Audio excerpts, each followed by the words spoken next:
Next week may be the end of the world as we know it, but the good news is that from Washington, D.C. to the Vatican, it's also the revenge of clarity.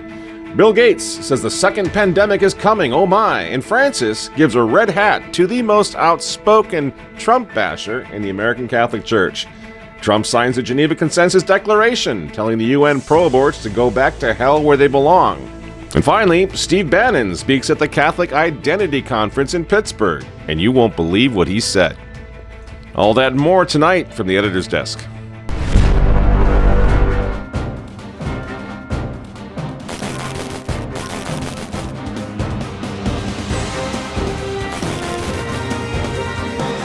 Hello again, ladies and gentlemen. Michael Mack coming to you once again from the offices of the Remnant newspaper, just less than a week out now. The biggest election in the world. In the history of the world. Yeah, I'm a little worried. I'm in a minority. Lots of folks think that we're going to have a landslide for Trump. I'm not convinced that we won't have a landslide the other way, but we'll see. He's still down in the polls, and I just can't believe that the American people are still, pushing the button for this guy, Joe Biden. Because now Uncle Joe, last week we told you that he thought he was running for the U.S. Senate. Now, evidently, he thinks he's running against George Bush. What kind of country we're going to be? 4 more years of George, he's going to find ourselves in a position where... This poor guy. What's wrong with Mrs. Biden, do you suppose? I'm not sure. Why is Mrs. Biden wanting to put her husband through this? And we've been saying for a long time that what Joe Biden is, President Joe Biden will become the monument to the U.S. presidency. That they're going to tear down like they've been tearing all these statues down. And, he thinks he's going to win, and maybe so, because if the polls are wrong, Joe Biden is evidently going to win the White House the old-fashioned way. He's going to cheat. We have put together, I think, the most extensive and inclusive voter fraud organization in the history of American politics. And the reality is, of course, it doesn't matter who's running against Trump right now. Could be Pee Wee Herman, could be Harvey Weinstein, Satan, it doesn't matter. Trump's running against the COVID Kool-Aid drinkers and this guy, Dr. Tony Hale Bop Fauci. But to say that once you get a vaccine, we're going to be free to do whatever we want, that just is not going to happen, I would imagine, at least through 2021. You still buying this? You still actually think this is about COVID? It's about keeping grandma safe? You're still going to vote for Joe Biden because he's going to make it all better? I mean, Trump, they're doing everything now, Trump's running against Bill, who never met a pandemic he doesn't like, Gates. Well, this won't be the last pandemic that we face. So we, we'll have to prepare for the next one. That, I'd say is, will get attention this time. You feel that? It's suffocating, isn't it? Because they're not going to stop. It's hard to breathe when you listen to these guys. You realize what they have planned for us. Because you know exactly what Gates and Fauci and these guys, you know what they're actually talking about, right? They're playing with us. Those who are actually educated and still read, they know exactly what's going on. But they're going for the big, dumbed-down middle, Folks who don't know anything, the folks that haven't cracked a book since high school, and they're just imbibing whatever they can from TV and thinking it's gospel. But we know what's going on. The lockdowns, the masks, the social distancing, the control, the loss of civil liberties, the closed churches. It's all about one thing. And I think, it's up to us as citizens to rebuild the world that we want. I think this crisis has exposed some of the gaps around the world, but particularly in the United States. And one of those in particular are the gender and the racial inequities that exist. The other thing I would say is not only has COVID exposed the gaps in the system, it's also showed us opportunities. Like the fact that kids could jump online and start learning. We know now it's possible, but all of a sudden people really said, oh my gosh, to not have to stand in line for my government payment where I might get sick, that is an opportunity we can use and particularly use to reach low-income families and women on that phone with all kinds of things like cash transfers, more information about when health services are available. Y'all heard of the Geneva Consensus Declaration? Probably not, because it hasn't made CNN. It hasn't made any news, in fact. But take a look at what's actually been going on recently with the Trump administration vis-a-vis abortion. At its very core, the Declaration protects women's health, defends the unborn, and reiterates the vital importance of the family as the foundation of society. The Declaration restates that there is no international right to an abortion. It goes even further. Have you heard about that? It's pretty amazing, isn't it? Especially you Catholic never-Trumpers out there, especially you, Pope Francis. Hey, Pope Francis, did you see that? The administration is trying to stop abortion in the world. And what are you doing? What's Uncle Joe doing? Uncle Joe, the Catholic. He's campaigning on abortion. Considering the new Supreme Court nomination of Amy Coney Barrett, what are your particular plans to protect women's reproductive rights in the U.S.? Number one, we don't know exactly what she will do, although the expectation is that she may very well move to overrule Roe. But the only responsible response to that would be to pass legislation making Roe the law of the land. That's what I would do. That should be the end of it, right? The Catholic vote is key. It's vital. In a few days, we're going to go pull the lever. 52% of our brothers and sister Catholics, 50 years after Vatican II, 52% of us are going to vote for Joe Biden. And our Holy Father, Pope Francis, is not defending the unborn. No, he took this opportunity to defend gay unions. Francis cementing his reputation as the Pope of surprises, saying in the new documentary Francesco, what we have to create is a civil union law. That way they are legally covered. I stood up for that. Is he opening the door to gay marriage in the church? The Pope is not opening up the door to gay marriage being celebrated in a mass, but he's opening up the door to people being approving of same-sex civil unions. We've been saying for quite a while now that Francis is on the other side. Well, clearly he is. And I don't really care if you don't like that, or if you're afraid of that, or you think I'm causing trouble or dividing the church for pointing that out. But why don't you tell me how Francis isn't on the other side when in the middle of an election like this, he's doing things like that? You know, and it's not just abortion. I mean, the end of the world as we knew it, as we know it, could very well be at hand this afternoon. I was invited to be on a press call hosted by Trump 2020 campaign advisor Stephen Miller.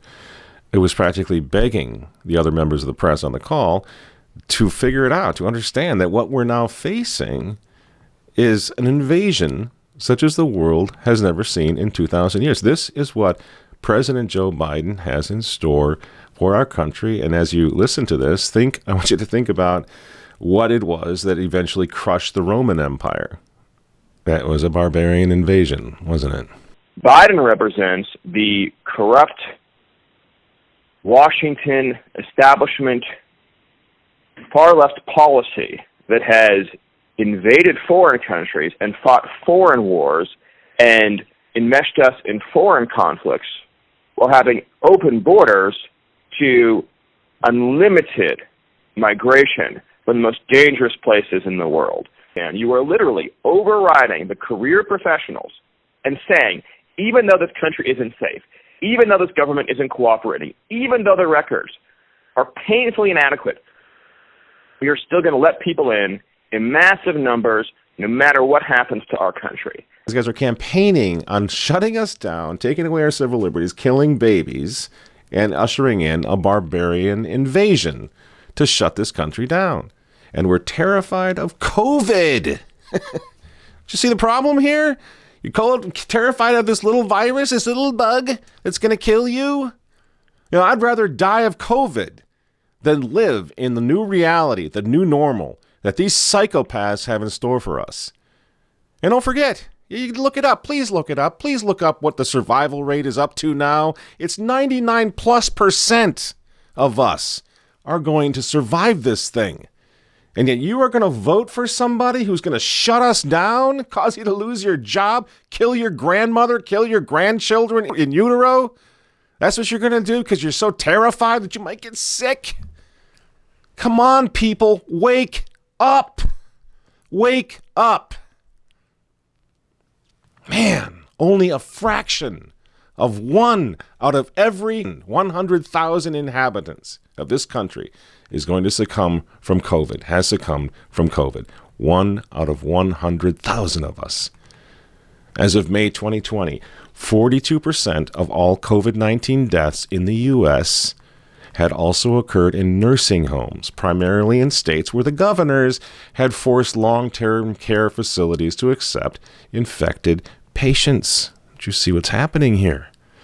According to the CDC, only 6% of the total COVID-19 related deaths in the U.S. had COVID-19 listed as the sole cause of death on the death certificate. You can stop being afraid. Remember this Monsignor Charles Pope rather famously got the COVID virus? And when he went in, everybody mocked him because he had questioned the lockdowns. Remember, he went in to the hospital finally, and everybody was talking about it, kind of gleeful that he had gotten it. He recovered months ago. Did you know that? You could Google it. You could read what he's saying right now. Even though he was among the very small percentage that had to go into ICU for a few days, he's writing articles saying, no, we cannot lock the country down over this. I've survived it. It was terrible. I had a very bad case of it. I'm still not going to support what they are doing to us, what they're doing to our children, to our future, to our churches. Why does his testimony not matter, Father Monsignor Charles Pope? Why doesn't it matter? He's one among so many high-profile people now who have contracted this thing, who've recovered, who are now doing just fine. But you don't hear about them on CNN, do you? You only hear about what's coming. No hospital beds. We're all going to die. How can we continue to put up with this? I know it's been hard on us. People have died. I get it. COVID has simply not been hard enough on us to warrant locking us down, closing our churches, imprisoning our elderly, taking our children out of schools for God knows how long. It isn't bad enough. And masked up and hiding in his basement, Uncle Joe is telling us that we got to vote by mail, you see, so we don't die of COVID at the polling places. And we're buying this? People are out in the street doing protests. People are going to church all the time.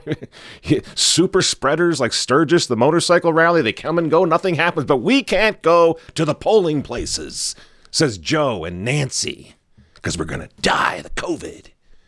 Aren't you just a little bit embarrassed by the fact that you're buying this Barbara Streisand? You see, you know why Biden's doing this? You know why they're doing this? Because COVID is the only chance that Uncle Joe's got. Don't you get it? And this is all part of the plan. This has been the plan since the beginning. Remember when they were talking about 18 months? Well, it looks like they were right.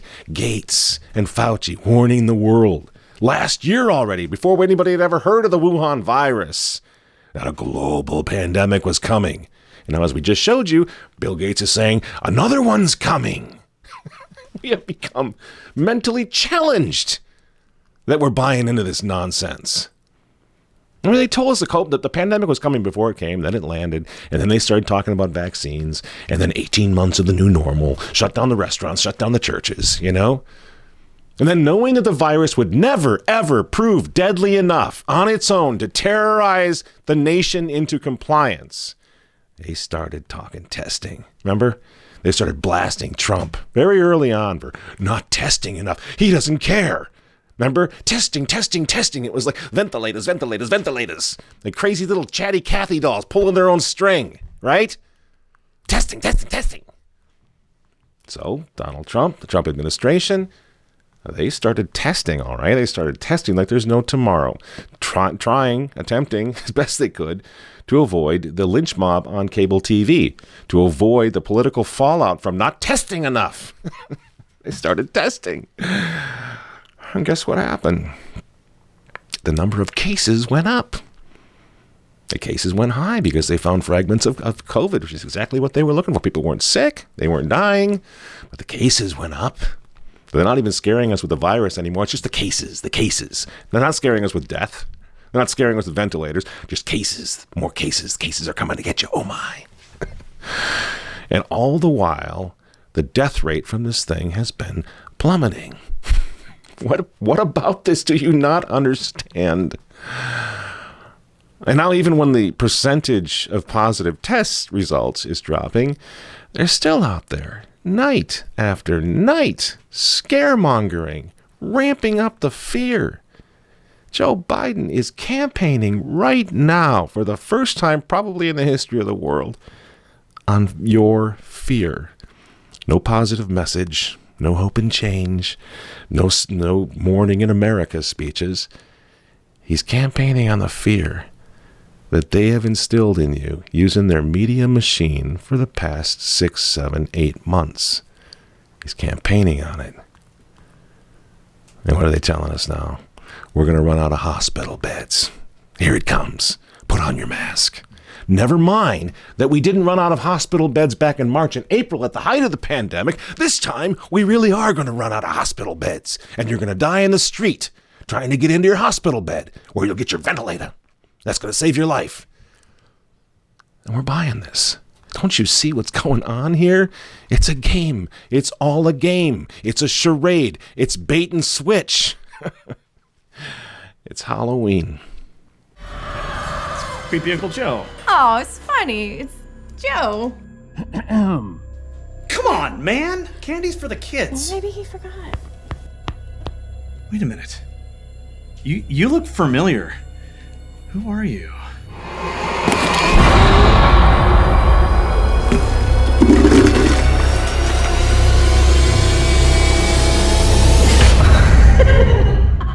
Eclipse trying to be funny. To me, it's deadly serious. That's exactly what's going to happen. As soon as this old goat gets in there, he's gone. And we got our first female president. Have you ever noticed this? They're the most racist, sexist party, the Democrats. All I care about is race. All I look at is skin color. Remember, we were supposed to be colorblind. That's what Martin Luther King told us. But all we care about is Biden chose a woman. Biden chose a black woman. And that's supposed to show progress. To me, that shows regress. I don't know where it's all going to end.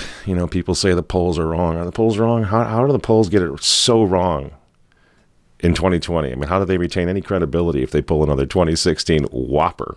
I don't know that the polls are so dead wrong. Trump's out there campaigning awful hard, and Joe's sitting in his basement like he doesn't care, like he knows he's going to win. I'm trying real hard to stay positive. From what I can see, Donald Trump needs nothing less than a miracle. As the Democrats are going to cheat, obviously. They're well into that already. Half the Republicans hate Trump. You saw that the mega nuns the other night at the rally in Ohio. And some character named Vroom or something outs all these beautiful nuns, tells everybody where they lived. I'm going to throw it up on the screen. Draws a red line to show exactly who these nuns were that were backing Trump. And then he tells everybody where they are. Now, why would he do that? Unless he was hoping some peaceful protesters were going to show up outside the nuns' convent, you see? But this guy was a Republican. The guy that did this Vroom guy. The UN's trying to stop Trump with all the power in the world, all the money in the world. The WHO, the World Health Organization, the World Economic Forum, Big Tech, even the Vatican. They're all working night and day to defeat this guy. And we're out there going, it's going to be a landslide. God, I hope so. I pray to God that you're right. Francis just made Wilton Gregory a cardinal. Everybody's talking about Russian interference. So what about Vatican interference? I've been saying that for 5 months too. The Vatican is interfering in the U.S. election. Why is no one cared about that? No one cares. They just gave the red hat to a guy who made international headlines a little while ago by blasting Donald Trump as the nation descended into chaos and Trump tried to remind us all about God. Think about that. This is the most pro-life administration in the history of our country since Roe versus Wade. And Pope Francis taps the most anti-Trump bishop in America to get the red hat. You see? See what's going on here? How is this not Vatican interference in the U.S. elections? So Trump's got a heck of a fight ahead of him. We all do. What are we going to do? Well, obviously, we're going to get ready for war. We're going to stay positive, but we're getting ready for war. A war that's going to last a long time.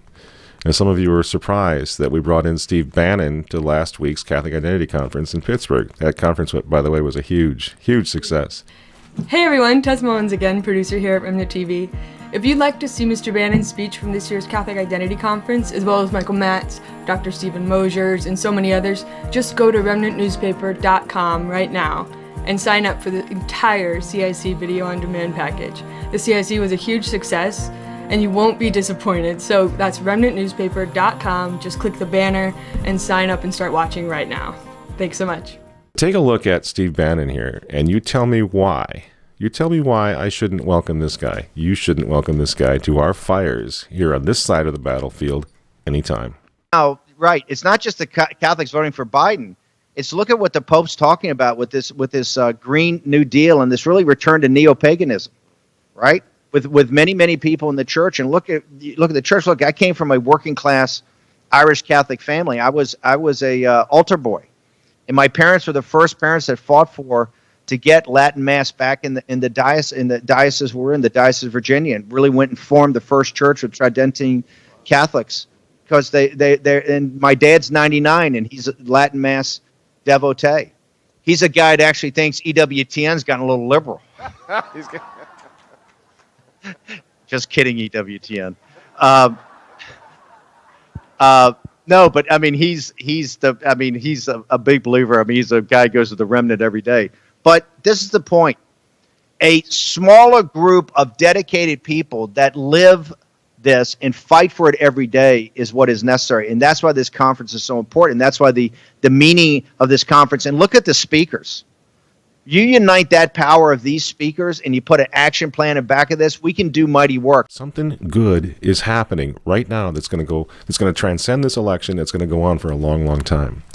Because what we're watching is the total disintegration of the middle, of the status quo.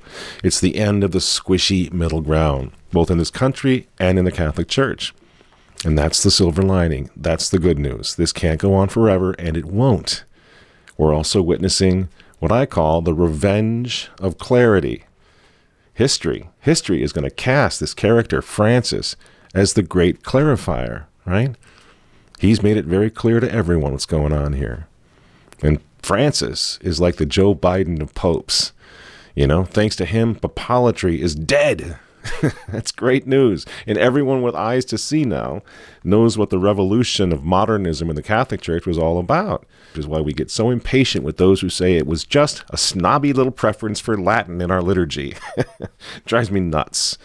Because what we were fighting for, what my father was fighting, what my grandfather was fighting, Michael Davis was fighting, Archbishop Lafayette, what they were all fighting for was the social reign of Christ the King against this rise of a new world order, a Christophobic new world order. That's it. That's what it is. That's what it's been all along.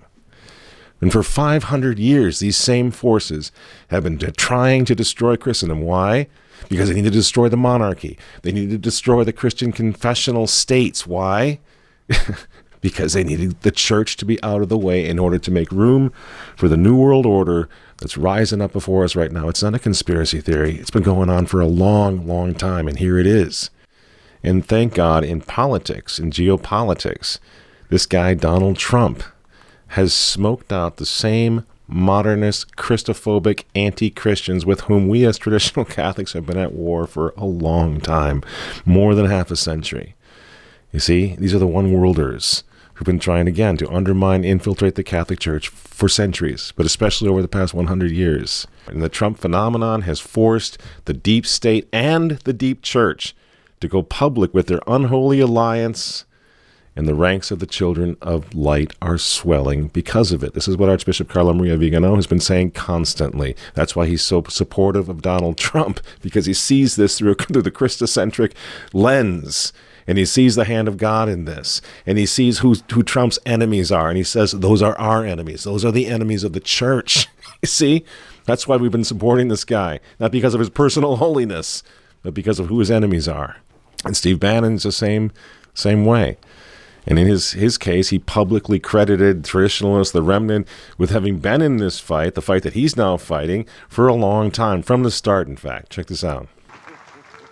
But I'm particularly honored to be introduced by Michael Matt, because the Matt family shows with their 150-year commitment to traditional Catholic journalism and excellence in journalism what that unbroken chain means.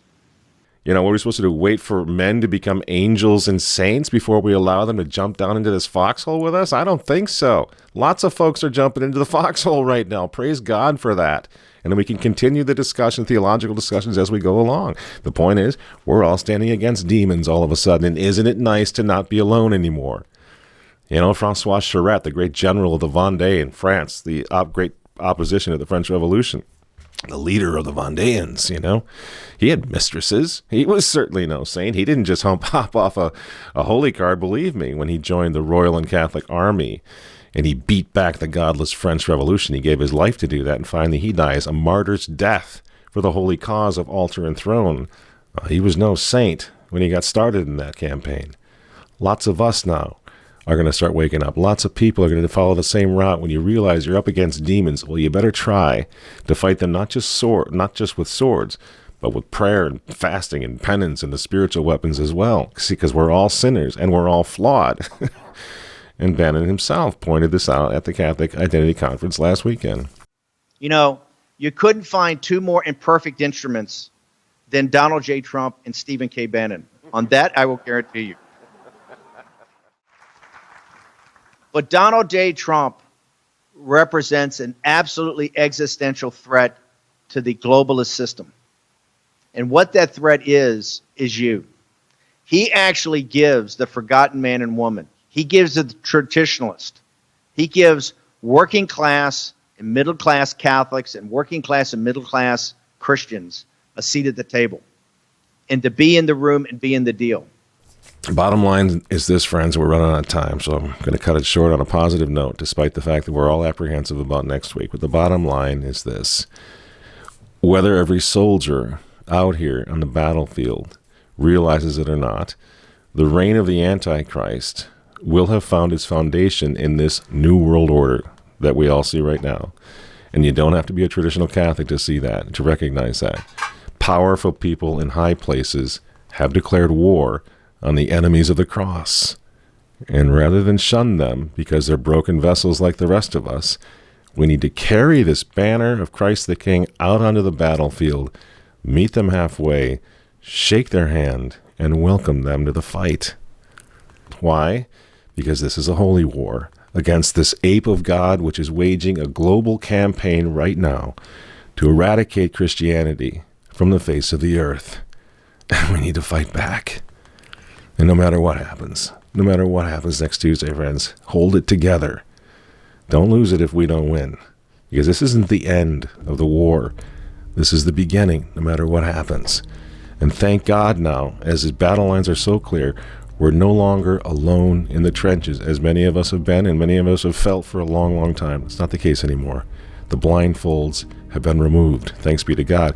And we must not measure our success by the degree to which we remain insignificant in our ghettos and pose no threat to the enemies of God.